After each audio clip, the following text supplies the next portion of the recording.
This is from a book called Sefer HaTashar, the book of the generations of Adam.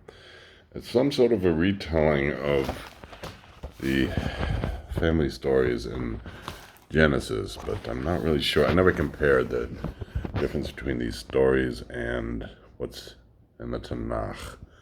So I don't really know what the gist is here. So let's check it out, though. On this week's portion, Vayechi, it's an important one because it's Jacob's blessing to his children, which is also prophetic. So Yaakov had lived in the land of Egypt for 17 years when he fell ill with a sickness from which he would die.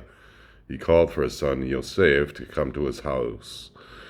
I am about to die, he said to Yosef, and the God of your father will surely remember you and will bring you back to the land which he promised to give to my children. When I die, bury me in the cave of Machpelah in Hebron in the land of Canaan. Yosef swore to his father that he would do so. Yaakov called his sons and blessed them and charged them as follows. Serve God, who will save you from all evil, as he saved your fathers. He asked his sons to summon all their sons and the children of their sons, and he blessed them all as follows. May the God of your fathers increase you 1,000 times, and bless you and give you the blessing of your father Abraham. All the children left after Yaakov had blessed them. All the children left after, okay. On the following day, Yaakov called his sons, and they assembled and came to him. Yaakov blessed them again on that day just before he died. These blessings are written in the Torah for all Israel to see. Yaakov said to Yehuda, I know, my son, that you are the leader of your brothers and their king, and that your sons will one day reign over their descendants for all time. Teach your children the use of the bow and every kind of arms, so that they will be able to fight the wars against their enemies and defeat them. Then he said, I am about to be gathered to my people. Carry my bones from Egypt and bury me in the cave of Machpelah, as I have already commanded you, but let not any of your sons carry me, only my own sons should bear me, and I give you my final instructions. My sons, Yehuda, Yissaschar, and Zebulon. One second. I need to plug the phone. Hopefully it won't. My sons, Yehuda, Yissaschar, and Zebulon shall take the east side of the Bear, Reuben, Shimon, and Gad the south side, Ephraim, Manasseh, and Benjamin the west side, and Dan, Asher, and Naphtali shall hold the north side. Levi shall not share in this carrying right, since his sons will one day carry the ark of the covenant of God. Neither shall Yosef take part, since he is a king, and it will not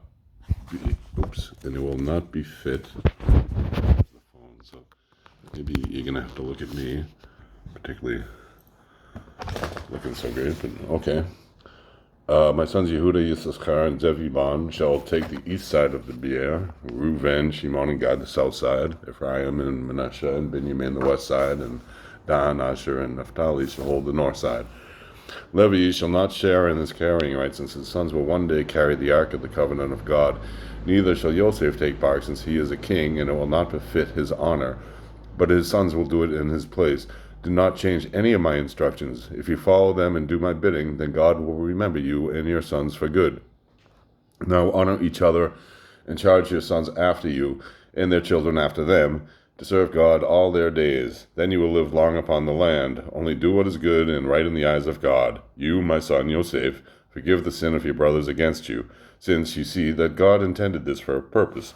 Yosef, do not forsake your brothers. Do not leave them to the Egyptians. Do not cause them any distress, since I have left them in the care of God and in your hands.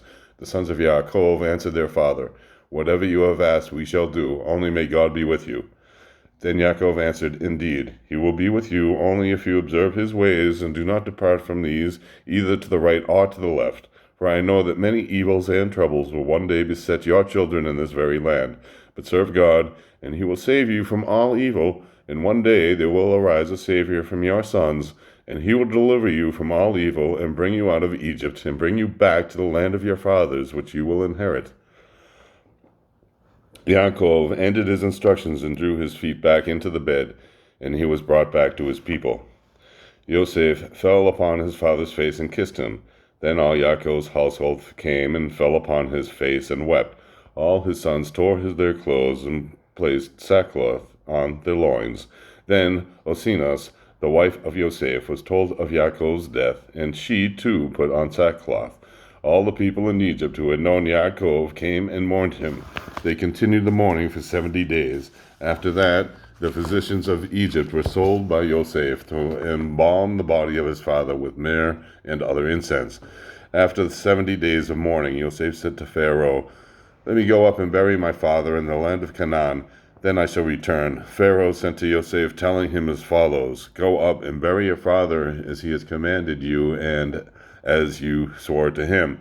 So Yosef went up to go to Canaan to bury his father. Pharaoh issued a proclamation to this effect: "Anyone who does not go to escort Yosef and his brothers will be punished." All the servants and elders of Pharaoh and the princes went to escort the body of Yaakov. The procedure of carrying the bier as laid down by Yaakov was strictly adhered to. This bier was overlaid with gold and gems. The cover was of woven material of gold and tassels. He was buried as a king with crown and scepter and accompanied by soldiers in armor. The lamenters went at a distance before the bier. Yosef followed barefoot, and 50 servants went before the bier and scattered myrrh, and the sons walked on the fragrant perfumes. This was done every day until they reached Canaan. They came to the threshing floor of Atad on the other side of the Jordan, and they set up there a mourning. When the news of this spread in Canaan, the 31 kings of that land came with their men. When they saw the crown on the bier, they set their own crowns on it too. They paid respect to Yaakov and to his sons for their mighty acts. I wonder how that reads in Hebrew. The news of the death of Yaakov now reached the ears of his brother Esau. He also learned that Yaakov's body was being brought to Canaan for burial. At that time, Esau was living in Mount Seir. He gathered his sons and grandchildren, a great number of people, and came to mourn for Yaakov. They found themselves in the company of all the great men of Egypt. The family of Yaakov proceeded to Hebron, that is Kiryat Abbas, and they arrived at the cave of Machpelah. At this point, Esau placed himself at the entrance to the cave and refused to allow the body of Yaakov to enter. Esau protested, "Yaakov will not be buried here." Esau's sons protested likewise. "This place is reserved for their father and for us," they shouted. Yosef and his brothers replied that their father had bought this place from Esau 25 years before and at a very high price. This was when Yitzhak had died. They claimed that Yaakov had settled for the whole land of Canaan, and these events have already been narrated. Esau argued that this was not true. Esau knew that Yosef had been away for a long time and was unacquainted with what had been happening, and so he was not in a position to contradict him. Yosef said, "There must be a deed of purchase which would prove my father's claim." Esau said, "Produce such a deed then." So Yosef summoned his brother Naphtali and told him, "Run swiftly to Egypt and obtain the deed. Also bring with this document the deed of birthright. Then we shall see what is written in them." Naphtali ran swiftly as he was ordered, and Esau continued to be hostile, and his men even provoked Yosef in order to create a conflict. A battle finally took place in which 40 men of Esau's company were killed. Then Hushim, the son of Dan, happened to be in the area, a little distant from the scene of the battle.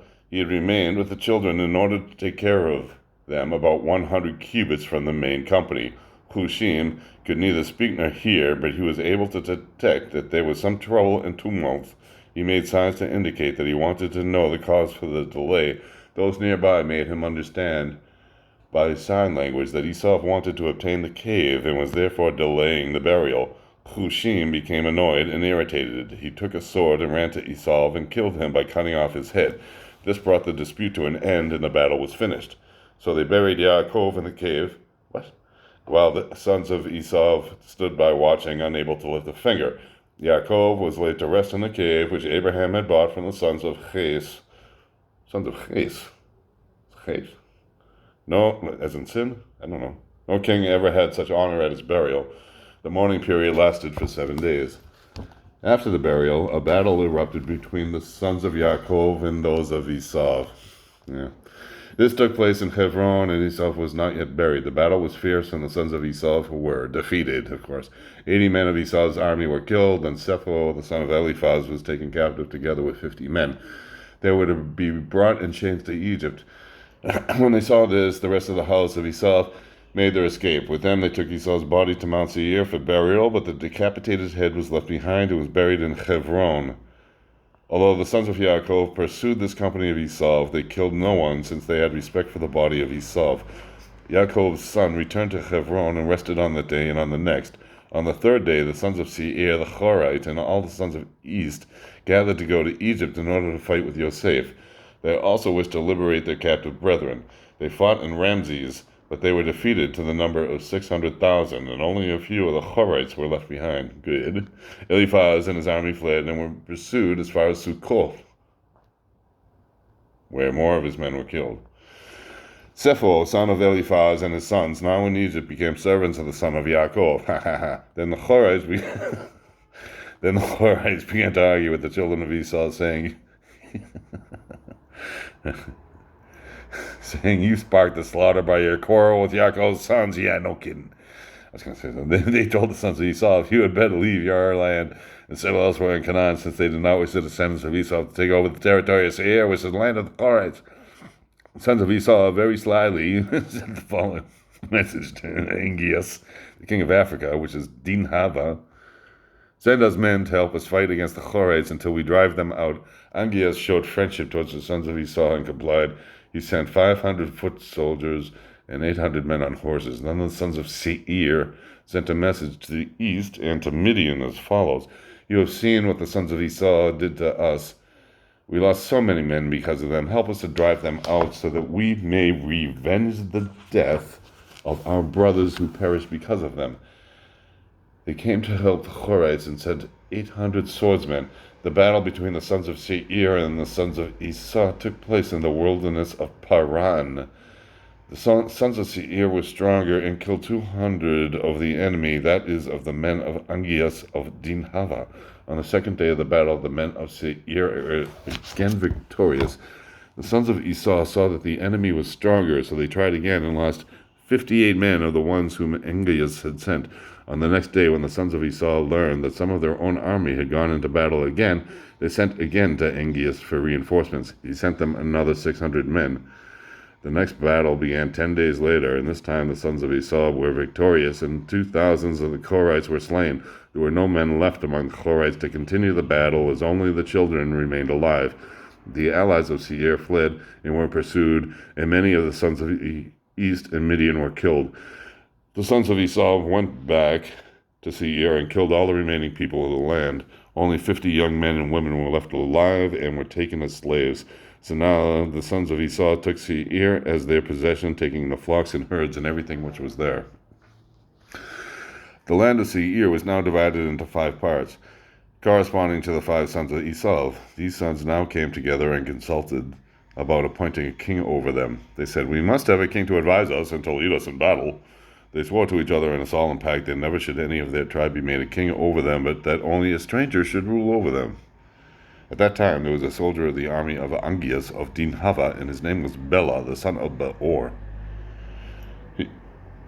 He was a fine soldier with a handsome appearance, and they chose him to be king over the children of Esau. They spread a sheet on the ground, and they threw much money and jewelry onto it. From this collection they made a crown and a throne. Then they built a palace, and so Bela became king of the descendants of Esau. The soldiers of Angeas took their pay and returned to their own land. Bela, son of Beor, reigned for 30 years over the children of Esau in the land of Seir, the Korite, whom they had destroyed. I have to pick up later with From Pharaoh Dies.